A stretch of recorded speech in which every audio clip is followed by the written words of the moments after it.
Welcome back to our channel on this beautiful day. We are diving deep into the sensational drama unfolding on the bold and the beautiful. The glamorous world of Los Angeles fashion is about to experience a seismic shift, and we have all the tantalizing details you crave.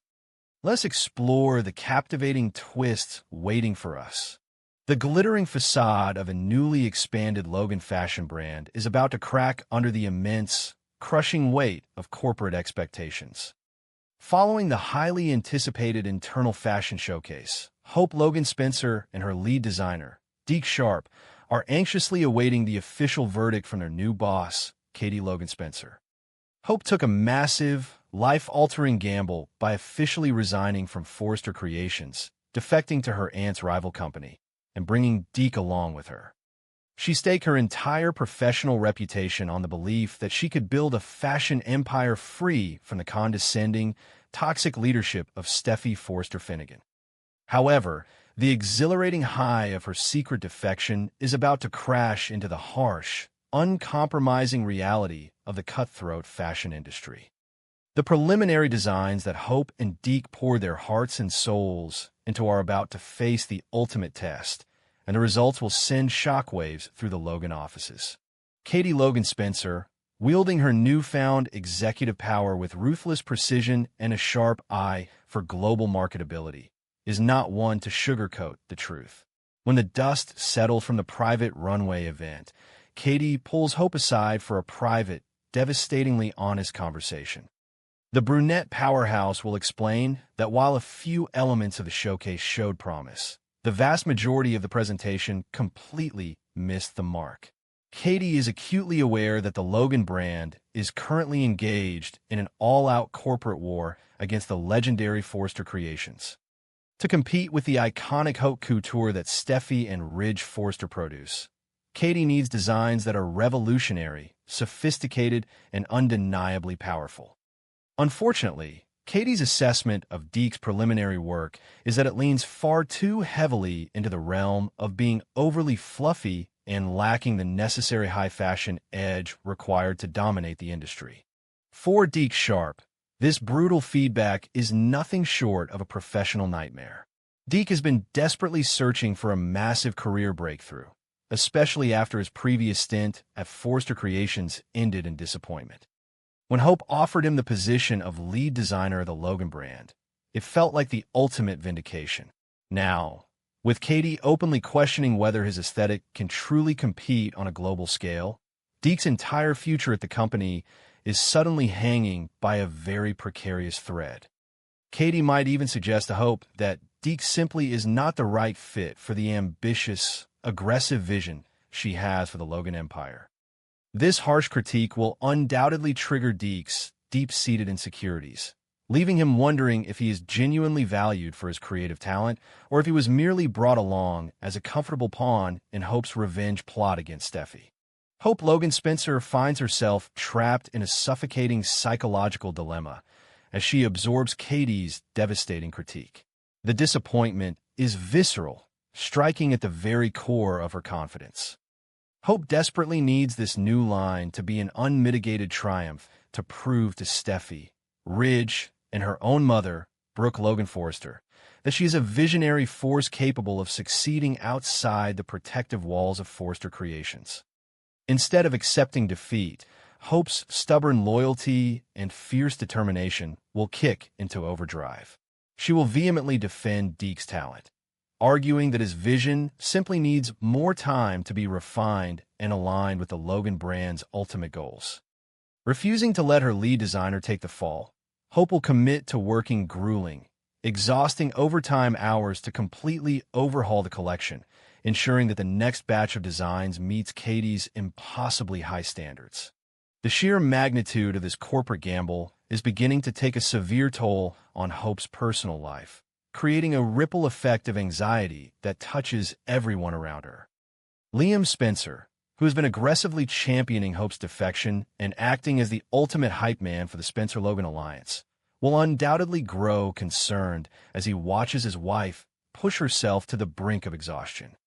Liam wanted Hope to find creative freedom and happiness away from Steffi's tyranny, But the immense pressure of launching a rival line from scratch is morphing into a crushing burden. Hope is operating on a dangerous mix of adrenaline and vengeance, and her relentless drive to perfect Deke's designs could easily lead to a physical and emotional burnout that threatens to derail her entire future before the new line even has a chance to debut to the public. As if the internal design crisis were not enough to send the Logan brand into a tailspin, a ghost from Forrester Creations' past is about to make a grand, highly anticipated return to Los Angeles. The international fashion world is buzzing with the news that Fanny Grayson, the renowned French celebrity and influencer, is stepping back onto the California canvas. Fanny brings with her an aura of elite sophistication and a massive global following, making her a highly coveted asset in the ongoing corporate warfare between the rival fashion houses. However, Fanny's history in Los Angeles is fraught with bitter resentment and lingering professional grievances, adding a fascinating layer of complexity to her sudden reappearance. Longtime viewers of The Bold and the Beautiful will vividly recall the harsh sting of rejection that Fanny Grayson experienced during her last stint in town. At the time, Fanny was pitching her signature perfume line to Forrester Creations, hoping to secure a lucrative partnership. However, Hope Logan Spencer and Carter Walton, who were managing the company's initiatives, unceremoniously dropped Fanny's fragrance line in favor of hiring Daphne Rose Walton. It was a humiliating professional blow for the proud French celebrity, and one that she has likely not forgotten. Now, with the landscape of Los Angeles fashion completely fractured, Fanny's return presents both a massive opportunity and a dangerous liability for anyone brave enough to court her business. Katie Logan Spencer, ever the calculating and visionary CEO, instantly recognizes the immense strategic value of securing Fanny Grayson for the Logan brand. Katie is desperate to generate explosive buzz and media attention for her new company, and launching a signature perfume line with an international celebrity of Fanny's caliber would be a masterstroke. Katie will actively target Fanny, hoping to lure her into the Logan empire. However, this aggressive business move is fraught with incredible risk. First and foremost, Katie is risking the absolute fury of Ridge and Steffy Forrester, who view Fanny as a Forrester ally and will see this as yet another hostile poaching attempt by the Spencers.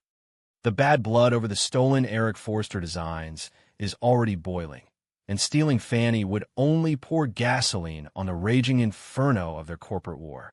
Furthermore, the delicious irony of this situation cannot be overstated when it comes to Hope Logan Spencer. If Katie successfully brokers a deal with Fanny Grayson, Hope will be forced to work directly alongside the very woman whose perfume line she previously discarded. Given the devastating news Hope is already receiving regarding Deke's designs, the prospect of having to swallow her pride and collaborate with a potentially resentful Fanny could be the breaking point. Fanny is known for being demanding and unimpressed by mediocrity, meaning she could easily side with Katie's assessment that the new Logan designs are simply not up to par.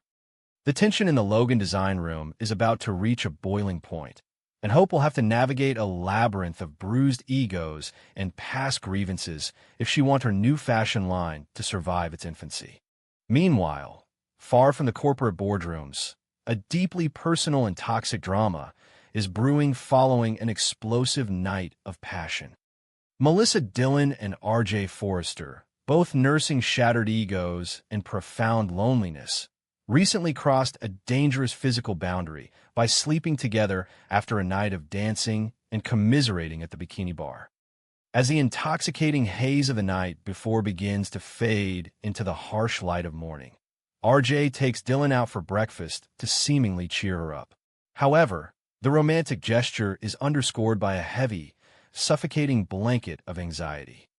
Dillon is entirely consumed by the terrifying realization of what she has just done and the catastrophic consequences her actions could have on her precarious life. As they finish their breakfast, Melissa Dillon is suddenly gripped by a paralyzing, visceral terror regarding her employment at Forrester Creations. She realizes she is running late for work, a seemingly minor infraction that triggers a massive psychological panic attack. Dylan's fear is rooted in her traumatic past. She knows all too well the horrors of poverty and homelessness, and her job as the Forrester receptionist is the only thing keeping her from falling back into that abyss. She expresses her deep, agonizing fear to RJ, terrified that blurring the professional and personal lines by sleeping with the boss's son will ultimately get her fired. The power dynamic is wildly unbalanced, and Dylan feels entirely at RJ's mercy, terrified that their secret romance will be the catalyst for her ultimate downfall. RJ Forrester, operating from a place of dark manipulation and toxic jealousy, is quick to soothe Dylan's fears, though his motives are far from pure. RJ manipulatively promises Dylan that her job at Forrester Creations is completely secure and that he would never do anything to jeopardize her position. While his words sound comforting, RJ is secretly plotting to use Dylan's vulnerability as a weapon in his ongoing war against Will Spencer. RJ is consumed by a bitter hatred over Will and Elektra Forrester's recent romantic reunion, and he sees Dylan as the perfect pawn to dismantle their happiness. By keeping Dylan close and ensuring her loyalty through false promises of security, RJ is positioning himself to orchestrate a devastating emotional sabotage that will tear Will and Elektra apart once and for all. Arriving late to the opulent offices of Forrester Creations, Melissa Dylan is immediately forced to construct a labyrinthine web of lies to protect her job and her friendships. The situation becomes agonizingly tense when she crosses paths with Elektra Forrester. Elektra, who is blissfully unaware of the betrayal that just occurred, is riding high on the joy of her reunion with Will and her recent move into the Spencer Beach house. Elektra begins asking Dylan probing, friendly questions about her night out, completely oblivious to the fact that Dylan spent the evening in the arms of Elektra's former flame, RJ. Dylan is backed into a terrifying corner of deception, forced to lie straight to her friend's face to conceal the shocking truth of her intimacy with RJ. The psychological burden of this secret weighs heavily on Dylan's conscience. She secretly harbors intense, agonizing jealousy over Will and Elektra's relationship, wishing she could be the one in Will's arms. Yet, she also genuinely values Elektra's friendship, especially after Elektra forgave her for the shocking revelation that her abuser, Remy Price, is Dylan's cousin. Dylan is trapped in a suffocating emotional prison, terrified that if Elektra discovers she slept with RJ, it'll be viewed as the ultimate betrayal, destroying their friendship and potentially leading to Dylan's termination from the company. The stakes have never been higher for the vulnerable receptionist, and one wrong move could cost her absolutely everything she has fought so hard to build. However, RJ Forrester's shifting demeanor and sudden romantic entanglement do not go unnoticed by the ever-watchful patriarch of the Forrester family. Ridge Forrester has been navigating a minefield of corporate and familial disasters, heavily burdened by his recent decision to fire Will Spencer to appease RJ's ultimatum. Ridge has been observing his son closely, and he quickly notices the distinct change in RJ's behavior following his after-hours escapades with Dylan. Ridge is fiercely protective of his family's legacy and is acutely aware of the toxic fallout that occurs when Forrester executives blur the lines with their employees. Seeing RJ suddenly enamored with the company receptionist raises massive red flags for the seasoned CEO. Ridge Forrester, refusing to let another scandal brew under his roof, subjects his son to a harsh, uncompromising interrogation.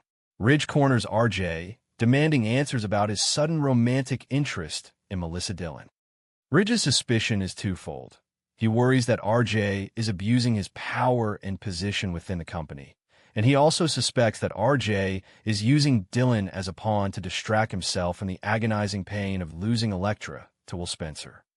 Ridge will press RJ to confess his true intentions, warning him of the devastating consequences of playing games with a vulnerable employee's heart and livelihood. The father-son confrontation will be fraught with tension, as RJ attempts to deflect Ridge's probing questions while secretly harboring his dark, manipulative agenda. The stage is set for an explosive collision of corporate espionage, romantic betrayal, and family warfare that will forever